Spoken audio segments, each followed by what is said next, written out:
All right, how's it going? So the caption on the thumbnail for this video reads, just start.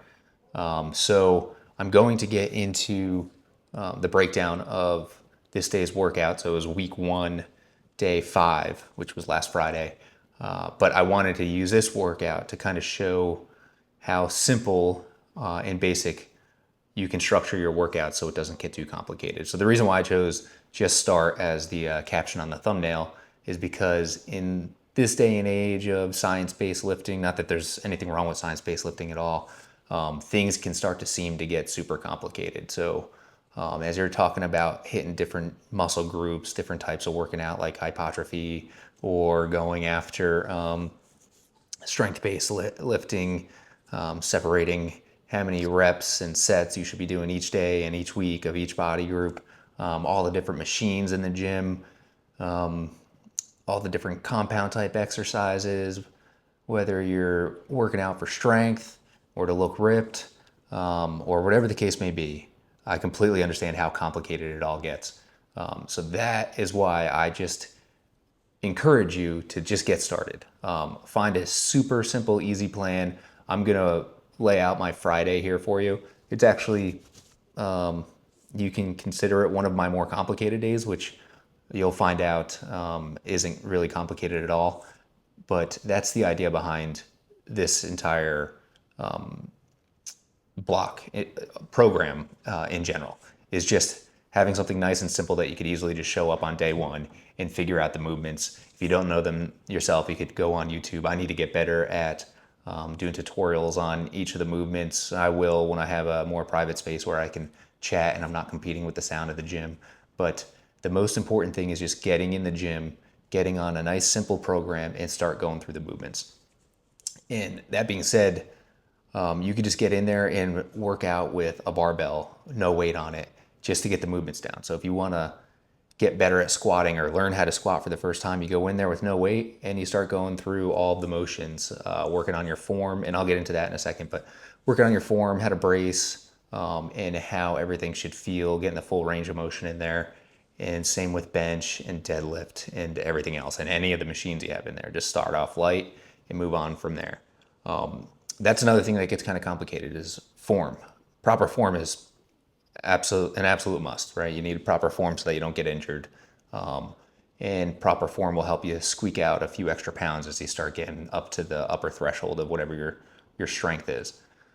But there is a time where you can overcomplicate things such as form, right? As long as you're being safe, you're getting a proper brace, there's a little bit more of a, I guess, extreme level of form. I'll use myself as an example, right? I've been trying to squeak some extra pounds out of my bench press. So I watch a whole bunch of different tips from great power lifters on how to increase your bench. And they're all great tips, and obviously they've worked for the individual. Each individual is different, however.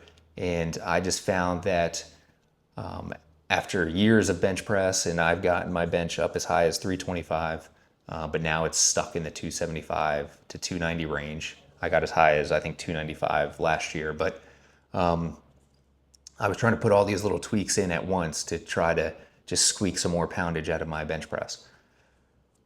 I honestly think if you just do more bench press, you'll probably get better at bench press. I say more bench press, more chest in general. I'm tweaking my chest day, which is tomorrow, to do far more than what I was doing for chest. And when I was doing that a couple of years ago is when I was much stronger at bench press.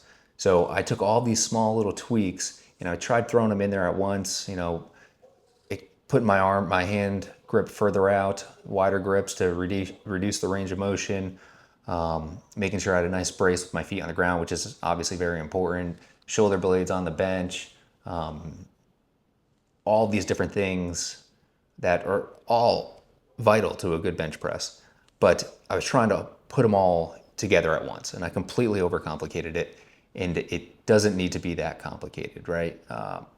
I was doing just fine with bench up until that point, and then I watched a video, I think it was John Hack, I want to say, or it might have been Shane Hunt, one of the two, were talking about their grip for their bench press. And I was stuck on this, I need to do wide grip to reduce the range of motion. I could add a few pounds. And somebody asked him about his grip, and he just said, "Oh, I just get up there and whatever feels comfortable is what I do," and that's it. That's how simple working out really is. You get in there, you figure out movements, you lift some weight, and you get bigger. So and stronger. Now, again, if you go to science-based lifting, those two aren't necessarily tied together. Again, I'm not going to get into that. I don't want to overcomplicate it. The point of this is for me to explain to you how simple this is. You just need to fight any sort of intimidation that you may be feeling about stepping into the gym. Figure out how to use a machine or a barbell and start using it, start getting comfortable with it, and eventually you'll get to the point where you'll be getting stronger, you'll have the movements down, and it just becomes a major part of your routine. So that being said, just get started. That's really all there is to it.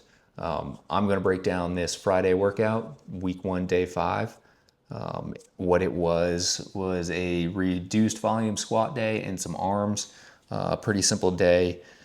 Again, I am tweaking this one as I go along, so that's why I kind of hope that you want to subscribe and go along with me. This is the first time I'm really doing this, starting a program and then just making adjustments here and there as I see fit. This way, by the time I come out the back end of this program, I have everything where I want it, and hopefully it's almost a perfect program at that point. I understand there's other programs out there, but I really want to hammer this one down and get it to exactly where it suits my needs and others' needs if there's any interest in it. I would be more than happy to share it in the future. So Friday, we start off with a tempo back squat. So the biggest reason why you want to do a tempo back squat, and I think I've mentioned it in the past, is just learning how to control that weight. So we are spending much more time under tension as we go down in the eccentric. It's usually about a 2 to 3 count all the way down until we're essentially butt to grass, or as far as you can get depending on where your range of motion is right now. And then really no pause or anything in the bottom. Should be just a fluid motion from the eccentric to the concentric as you're coming back up, and again, nice and smooth back up. It's not it's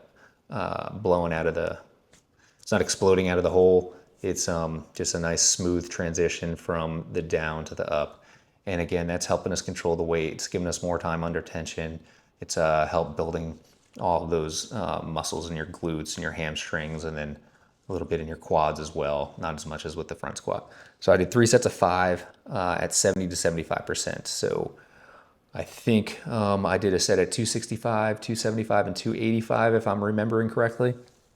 And those were getting heavy towards the 285 level, just kind of starting back over, getting my legs back under me after the failed 7-week program I had done prior.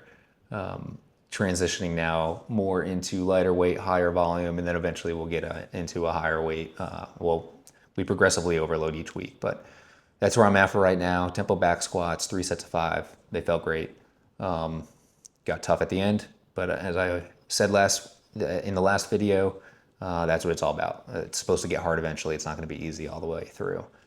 And then I had programmed in here for front squat. So I talked again in the last video about how I was going to move around the front squat, and I think possibly get rid of it altogether. I don't think I'm gonna do it on my overhead press day anymore, and I swapped out front squat on my Fridays for a hack squat. Same idea, a little less work on your core for a hack squat, but you can get really far down there towards the bottom and get an excellent quad workout out of it. And if you do it properly, you really get a good solid leg burn out of the hack squat. I like the hack squat a lot. So I worked the hack squat in there for 3 sets of 5. I think I went up to 3 plates for the last set. Did 2 plates and a quarter, then 3 plates on the hack squat machine. I don't know what extra weight is on my hack squat machine. It's kind of an old one, so I don't know what that is as far as overall weight goes, just because I don't know how much the sled weighs. 3 sets of 5 on that, felt great. And then I went straight into 2 sets of 15 leg press. And what I try to do with the leg press is not pause all the way through those 15 reps. I want to get as close to failure as I can on those. It's my last leg exercise for that Friday. So I try to kind of push it close to failure on that. Wasn't quite there this Friday, but I'm going to keep pushing on those and get closer and closer to failure at the end of those 2 sets of 15. And then I moved into a little bit of arms. Arms is something I want to program a little bit more into this routine that I'm going through right now. I had a lot more of it in the last one. And I think Sunday, I'll be honest here, I didn't go to the gym yesterday, Sunday, because it was the gold medal game for the Olympics. So I watched the men's hockey team win gold instead of getting my secondary arms day knocked out yesterday. So I took an unscheduled off day yesterday. But I did get some arms in on Friday. I did a barbell curl for 3 sets of 10 and a skull crushers for 3 sets of 10. And then I knocked out some abs and obliques after that.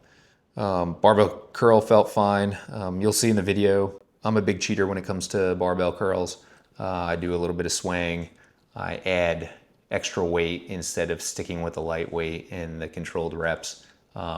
That's just always been my MO, and I've gotten plenty out of it. I get it. There's the potential to injure yourself there, but I've always just liked to load a little extra weight on there and sacrifice a little bit of form for it.